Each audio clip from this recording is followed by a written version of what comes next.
Ang storyang ito ay pinamagatang Na-in-love ako sa boss ko. Episode 12 by Gino. Simulan na natin ang kwento. Pumunta ako sa bahay nila Prince para hanapin siya. Tao po! Prince? Bakit parang walang tao? Nay Sonia? Jamil? Tao po! Nasaan kaya sila? Yung tindahan sa harap, tama. Makapagtanong nga muna. Tao po! Tao po! Sandali lang. Ano po yon? Hello po. Pwede po magtanong? Yung nakatira dyan sa harap, nasan po sila? Sila Maring Sonia ba ang hanap mo? Wala na. Hindi na sila nakatira dyan. Lumipat na sila. Teka lang. Mukhang pamilyar ka sa akin ha. Parang nagtanong ka na rin sa akin noon. Baka kamukha ko lang po. Kailan lang po sila lumipat? Alam niyo po ba kung saan? Hindi ko alam kung saan sila lumipat pero ang natatandaan ko, mga 2 buwan na siguro. Basta, bago magpasko yun. Ganun po ba? Sige po, salamat. Lumipat? Bakit hindi ko alam to? Matapos kong kausapin yung babae sa tindahan, nagtungo ako sa aking sasakyan at muling sinubukang tawagan si Prince pero unattended pa rin. Hapon na ngayon. Hindi ako sanay na hindi ko siya makontak ng ganito katagal. Sinubukan ko ring tawagan si Jamil pero hindi siya sumasagot. Hindi na rin siya nagre-reply sa mga text ko. Hindi ko alam na lumipat na pala sila ng bahay. Tsaka, hindi naman to nabanggit ni Prince sa akin eh. Siguro, dahil sa busy kami at hindi nagkakatugma yung mga schedules namin dahil palagi siyang nasa field. Kaya naman, nakalimutan niyo tong sabihin sa akin.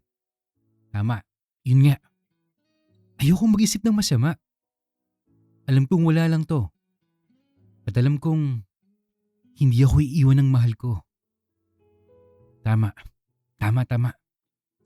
Busy siguro sila ngayon sa bago nilang tinitiran. O di kaya, baka hindi napansin ni Prince na nakapatay yung phone niya kaya ganito. Hindi bale. Magkikita naman kami sa opisina sa Lunes eh. Tatanungin ko na lang siya.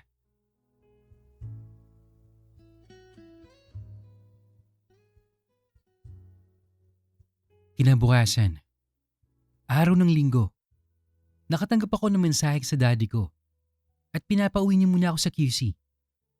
Kaarawan kasi ni tita ngayon eh. Wala naman talaga sana akong planong pumunta dahil napagplanuhan kong hindi na sana sagutin yung mga tawag ni dad. Kung tatawag man siya.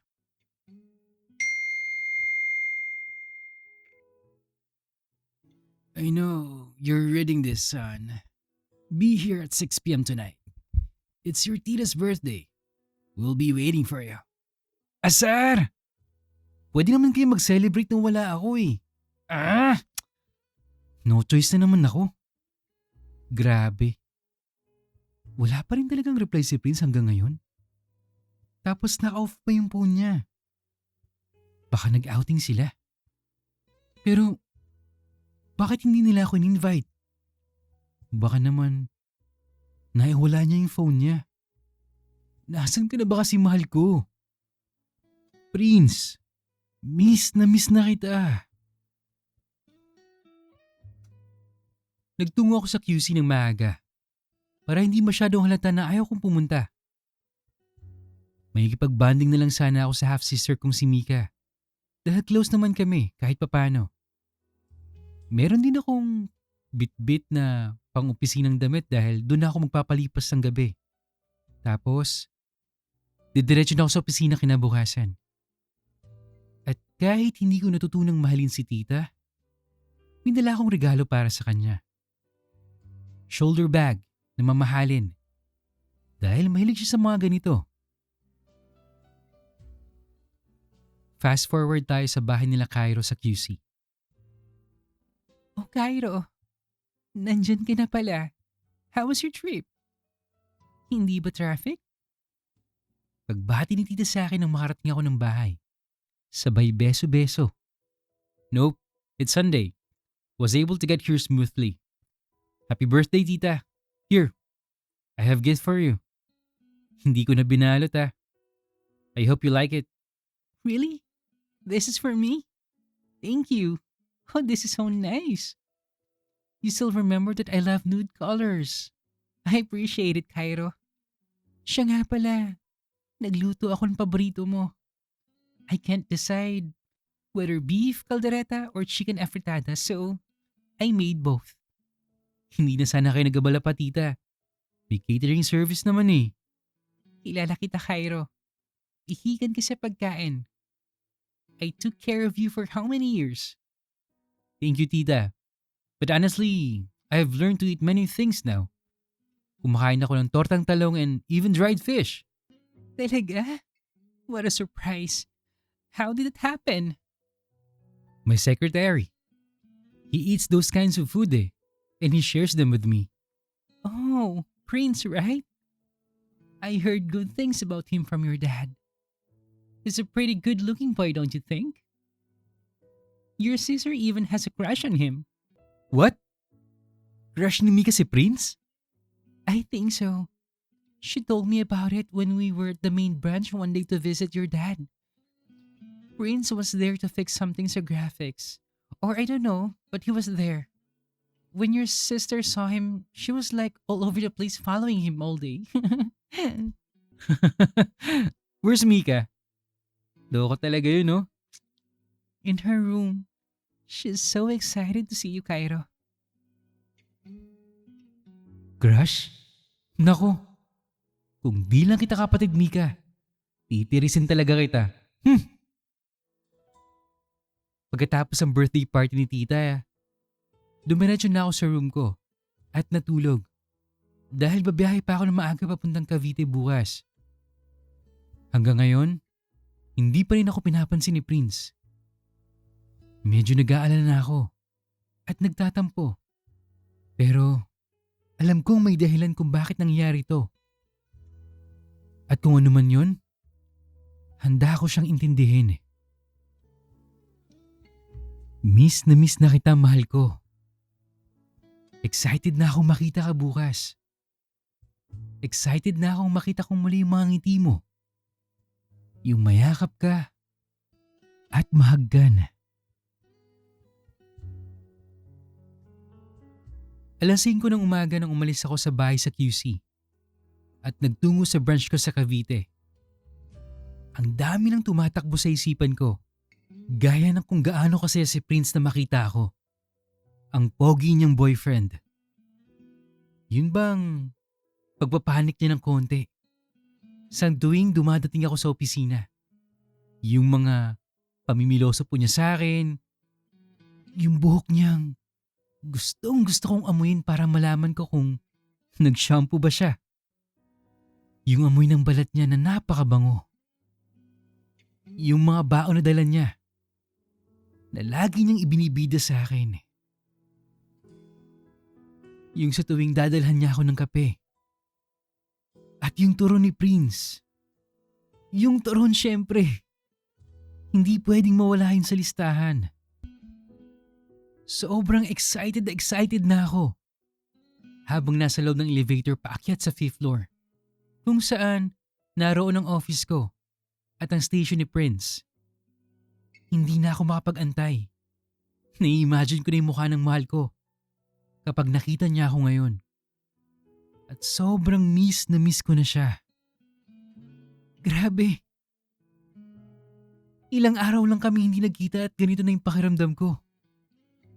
Paano na lang kaya kung mas matagal pa? Baka mabaliw ako. At baka Patagpuan nila ako naglalakad sa gilid ng kalsada habang nagsasalita ng mag-isa at nagpapatid-patid ng lata. Dito sa fifth floor, dito na buo ang pagmamahal namin ni Prince.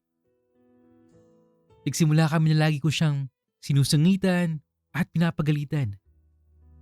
Hanggang sa gusto ko na siyang laging nakakasama. At napapasaya. Hanggang sa umibig na ako sa kanyang lubusan. Ay, excited na talaga ako. Nasaan ka na ba kasi mahal ko? Good morning, Sir Cairo. Would you like some coffee? Pagbati ni Barbie sa akin nang makarating na ako sa fifth floor. Hindi ko maintindihan kung bakit siya nakaupo sa station ng mahal ko. At kung bakit hindi si Prince. Pero kailangan kong umasa na parang walang nangyari. Dahil sa mga sandaling ito, ay nasa opisina na ako at ako ang boss dito. Good morning, Barbie. Where's Prince? Will he be running late? Sagot ko sa kanya. Habang pinipilit kong sarili kong manatiling profesional. Oo, aaminin ko. Masungit ako at lahat na siguro ng tao dito nasungitan ko na.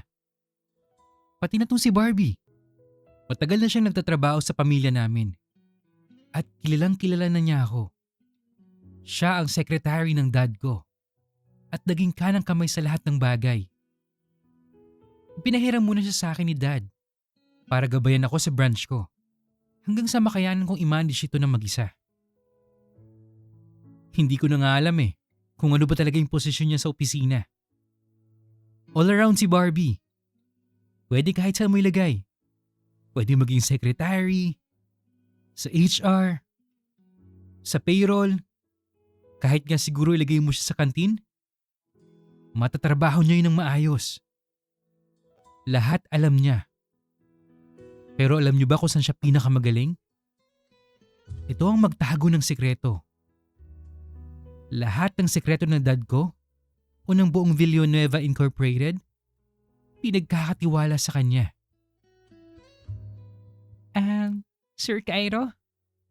I'm sorry for this and I hate to ruin your day, but there is a resignation letter from Prince, effective immediately. He will no longer be reporting starting today and I will be your secretary for now. Sir, I know this is sudden and I know you need time to let everything sink in. Pasok muna po kayo sa loob. I have already prepared a box of tissue there.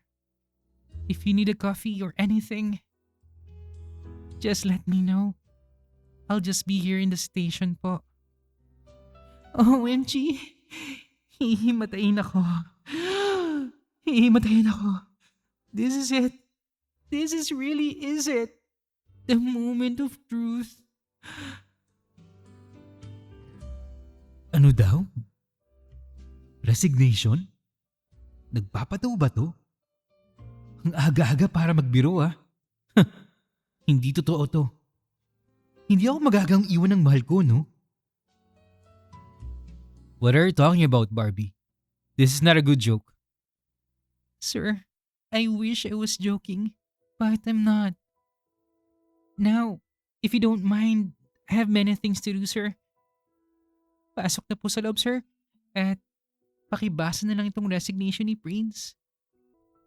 Kinuha ko mula sa kamay ni Barbie ang di umano'y resignation letter ni Prince. At dahan-dahan akong pumasok sa opisina ko habang binabasa ko to. Sinara ko yung pinto, naglock, naglakad, hanggang sa makaupo ako sa upuan ko. Hindi magandang biro to Hindi ako natutuwa. Teka lang, may sorpresa ba siya sa akin? Hindi pa naman maansari ngayon At ilang buwan pa bago ang anniversary namin. Ano kayang drama to ng mahal ko after serious thought, I have finally decided not to render my services anymore. Blah blah blah blah. Effective immediately. Yours truly, Prince Gabriel. Huh. Masakyan nga. Kung ano man tong sorpresa mo sa akin, mahal ko, paniguradong ikatutuwa ko to. May pa-resignation ko pang nalalaman, ha? Okay. Magkukunwari na lang ako malungkot o nabigla kapag dumating siya. Ay, miss na kita, Prince. Masyado mo nang pinatatagal to eh. Kapag nagkita tayo, yayakapin kita ng mahigpit at hahalikan.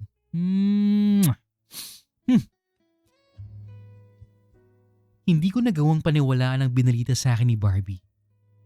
Dahil sigurado akong isang malaking biro lang to. Alam kong hindi totoo itong resignation letter na hawak ko. At alam kong hindi ako tatalikuran ni Prince. Inisip ko na lang na baka meron siyang inihandang sorpresa para sa akin. Tapos bigla nang darating na may dalang regalo. O mga bulaklak. O kung ano-ano. Nagpatuloy ako sa araw ko. At nagkunwaring baliwala lang sa akin ang mga nangyari. Hindi ko rin siya tinext o tinawagan buong araw. Dahil sa plano kong pagkukunwaring walang alam at maya-maya ay aharte akong nabigla kapag dumating na siya. Natapos ang araw pero walang Prince na dumating. Kaya naman nagmadali akong umuwi sa kondo ko. Dahil baka doon niya isasagawa yung sorpresa niya sa akin. Iniisip ko pa nga na makailang beses kung papaano ko aartik pag nagkita kami. Hala, magpo-propose ka na ba sa akin, mahal ko? Ay, excited na nga ako eh. Kung mangyari man yun. Makauwi na nga. Pagdating ko sa kondo ko, hindi muna ako pumasok. Pinractice ko muna kunyari yung pagiging pag-arte ko.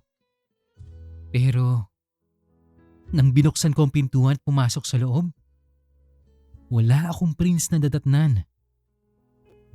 Kahit anino niya ay wala doon. Nagsimula na akong kabahan. Nagsimula na akong malungkot. Dahil masyado nang matagal nung huli ko siyang makita. 2 araw na akong bibilangin. Ano ba yan? Akala ko pa naman eh. Di bale. Matawagan nga. Siguro naman ngayon, sasagot ka na. Grabe naman kung hanggang ngayon nakapatay pa rin yung phone mo. Prince ha? Pag nangyari yun, magtatampo na ako. The number you have dialed is either unattended or out of coverage area. Please try your call later. The number you have... Bakit nakapatay na naman? Ma-text nga. Mahal ko, miss na kita. Magpakita ka na sa akin, please. Kung ano man yung surprise mo sa akin, pakidalian naman oh. Gusto na kitang makita eh. I love you, Prince. Mahal na mahal kita, tandaan mo yan. Mwah, mwah. Yan ang mga text ko kay Prince. Sumapit ang hating gabi. Nakailawang tawag at nakailang text na ako pero ni isang sagot ay wala akong natanggap. Yung konting kaba na nararamdaman ko sa kaloob-looban ko, unti-unti na ring lumalaki. At nagsimula na akong mag-isip ng hindi maganda. Ano ba, Prince? Bakit naman hindi ka sumasagot? Grabe ka naman. Kahit isang reply wala talaga. Naiinis na ako ha. Hindi na ako natutuwa. Humanda ka kapag nagkita tayo. Kukurtin talaga kita sa tagiliran ng matagal. Hindi kaya may nangyari sa kanya? Na paano na yung mahal ko? Nakailang text na rin ako sa kapatid ni Prince si Jamil pero maski siya, hindi nagre-reply. Kapag tinatawagan ko naman, hindi sumasagot. At kung minsan pa, binababa niya yung tawag ko. Malakas ang kutob kong biro lang ang lahat ng to. At kinabukasan, mapapawi ang mga takot na nararamdaman ko sa puso ko. Dahil sigurado akong magkikita ulit kami ng mahal ko. Alam ko na, magpapapogi ako bukas. Oo, yun ang gagawin ko. Para lalo pa siyang ma-inlove sa akin. Makatulog na nga. Ay, good night, Prince. Kung nasan ka man. I love you.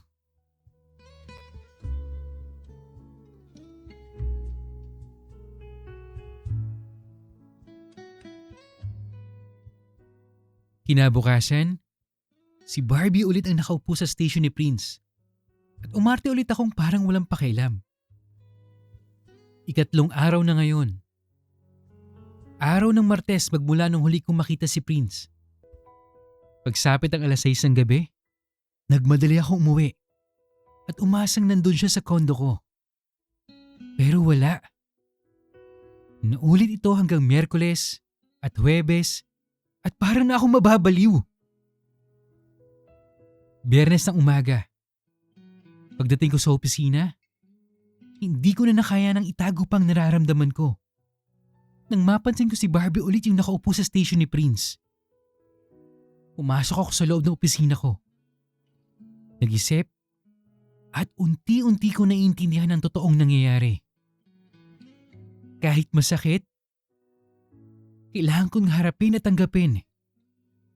Hindi ko naman magkakailang iniwan na nga ako ni Prince.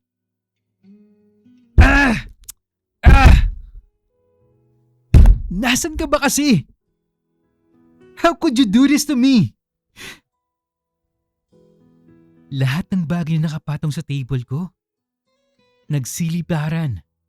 Laptop, ballpen, mga documents, pati na rin yung nameplate. Wala na akong pakialam kung importante mo ng lahat ng yun. Basta ang alam ko lang ngayon, galit na galit ako. Ang nararamdaman kong kaba, takot, pagtatampo, ay napalitan ng matinding pagkamuhi sa pag-iwan sa akin ni Prince. I gave you everything I possibly could. Why? Why? Why, Prince?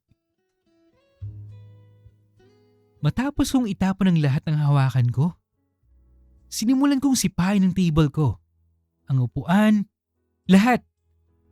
Wala akong pinalampas. Hanggang sa bigla akong nanghina. Napaupo sa sahig at humagulgol na masigit pa sa namatay ng mahal sa buhay. Nasaan ka, mahal ko? Nasaan ka, Prince? Bakit mo nagawa to sa akin? Hindi mo na ba ako mahal? May iba ka na ba? I need to know. I have the right to know, Prince. Kahit isang reply lang naman, oh. Kahit yun lang. Sabihin mo lang na hindi na ako. Sabihin mo lang kung ano. Maiintindihan ko naman eh. Hindi yung ganong mangiiwan ka sa ere. Prince. Prince. Prince.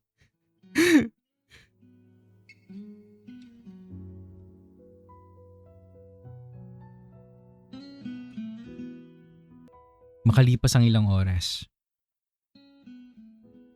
Wala ka rin palang pinagkaiba sa kanilang lahat eh. Puro ka lang salita. Bakit ba kita iniiyakan? Iwan mo ako kung gusto mo. Wala na akong pakialam. Kahit mawala pa kayong lahat. I don't care. Sa puntong ito, nagtanim na ako ng puot para kay Prince sa puso ko. Ang taong nooy minahal ko ng sobra ay sinimulan ko ng kasuklaman. OMG! Hihimatayin ako. Hihimatayin na naman ako. Nagwawala si Sir Cairo. My heart. My poor heart. I can't take this anymore. Sir Cairo, please. Labanan mo yan. At huwag mong isusuko ang pagmamahalan niyo ni Prince. Barbie, I need a new laptop, a new cell phone. I want everything new. Have it all done before the end of the day. And also, have someone clean my office. Everything's a mess. Yes, sir. Copy po.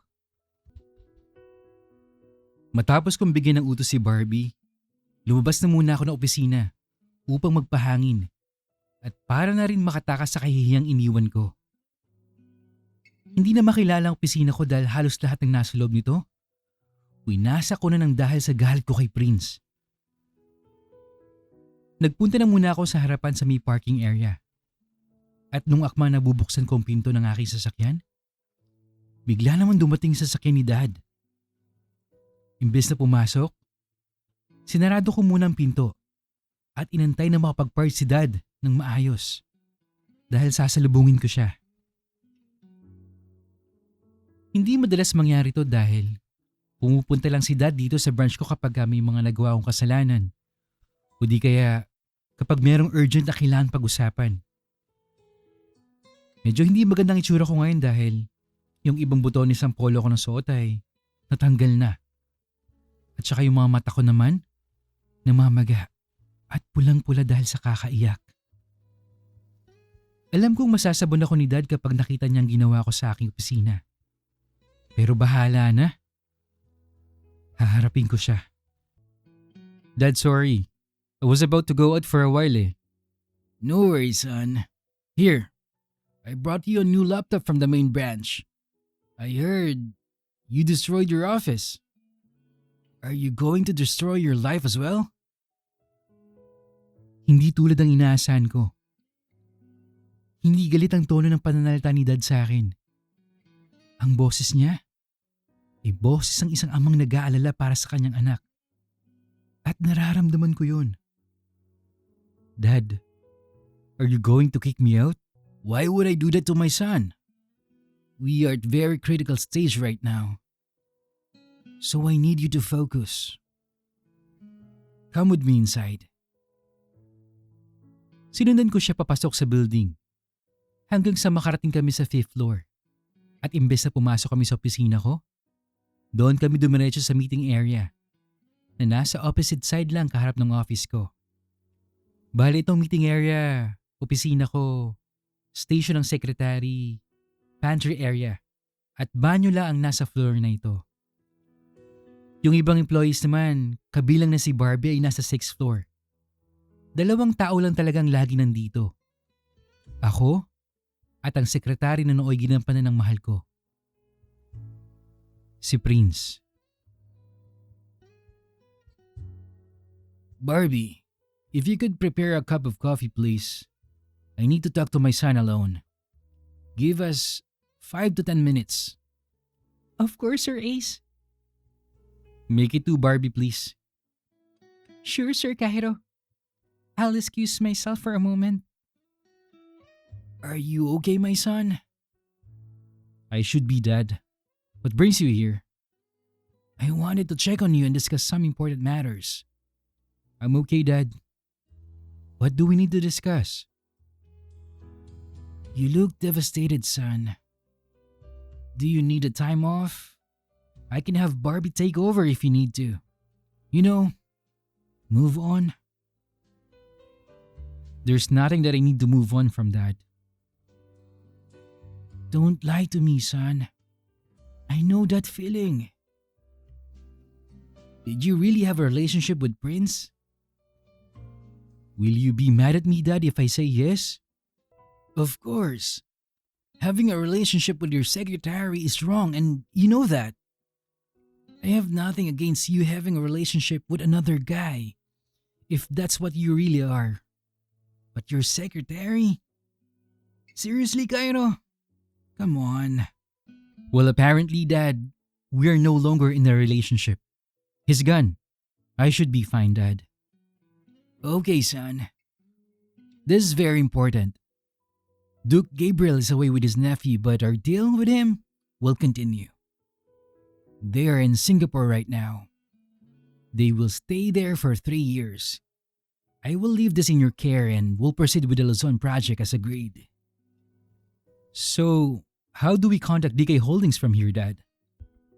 They have a representative you'll be working closely with from here on. She'll be visiting in the coming days, so please coordinate with her properly and make sure we deliver the same output as before. This is the next step for you, son. After this, I might allow you to manage this branch on your own, without Barbie's help. Of course, Dad. You can leave this to me. Don't worry.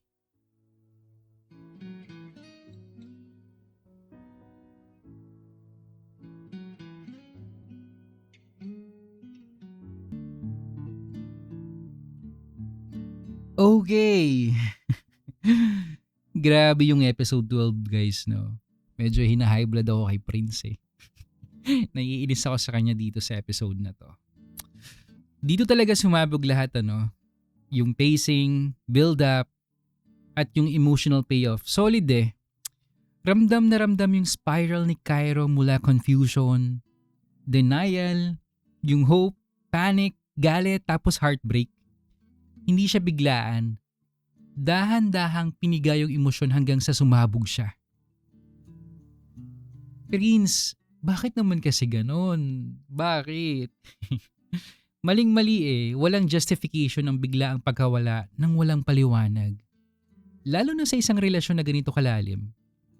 Hindi lang ito simpleng nag-resign ako sa work. This is a emotional abandonment. Si Cairo kahit may flaws, masungit, controlling minsan, naging totoo siya sa pagmamahal niya. He showed up, he invested, he trusted. Kahit busy sila, he still made space for Prince sa buhay niya. Kaya yung ginawa ni Prince, hindi lang basta pag-alis eh. Pag-iwan yun na walang closure. Na parang binura niya lahat ng pinagsamahan nila. Masakit kasi hindi niya sinabi yung dahilan. Hindi siya nagpaalam ng maayos. Hindi man lang nagbigay ng kahit isang reply. At ang pinakamasakit, pinag-isip niya si Cairo na kung ano-ano. Kung may nangyari ba, kung may mali ba sa kanya, kung minahal ba talaga siya ni Prince. That kind of silence is cruel. Masakit yun. Masakit yun guys. Pero syempre, alam ko guys, ano lang naman to, no, fiction. And pero bilang narrator, hindi rin ako basta pwedeng mag-judge na lang ng one-sided, no? Kasi sa storytelling, may pakiramdam na ako na may mas malalim na dahilan kung bakit ginawa ni Prince to eh. So, abangan natin yung magiging POV ni Prince dito. Yung pinaka-tumatak sa akin sa part na to, yung si Cairo, umaasa pa rin hanggang last minute eh. Nag-i-imagine ng proposal, surprise, tapos reality hits, wala. Wala pala. Doon mo makikita na hindi siya kagad nagalit eh. Nasaktan muna siya ng sobra. At yung breakdown niya sa office, yung pagwawala niya, I think hindi siya OA. That's a man who lost control, lost answers, and felt abandoned all over again, lalo na with his past. Siguro yung final reaction ko dito, nakakagalit si Prince sa episode na to. Hindi dahil sa umalis siya.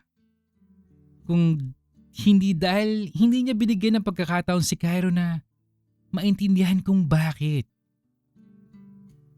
Guys, kahit anong pa man yung dahilan natin, hindi pa rin tama yung mang-ghost.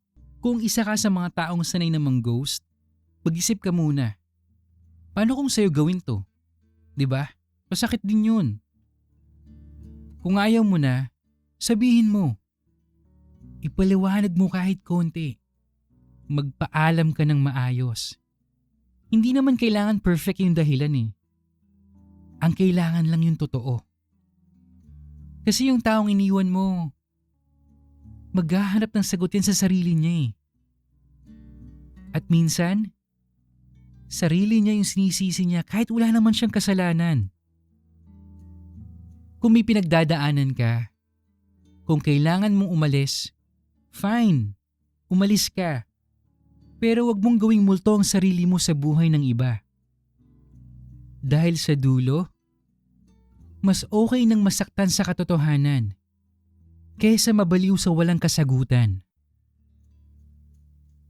Love should never leave someone in the dark. If you enjoy our story, don't forget to hit like, comment, subscribe, and hit the notification bell para updated ka sa mga news stories natin. And of course guys, please continue sending your stories sa mendamanstories@gmail.com. Malay mo next time, kwento mo naman ang mabigyan ng buhay dito. Yun lamang po at maraming salamat sa patuloy na pakikinig. Hanggang sa muli.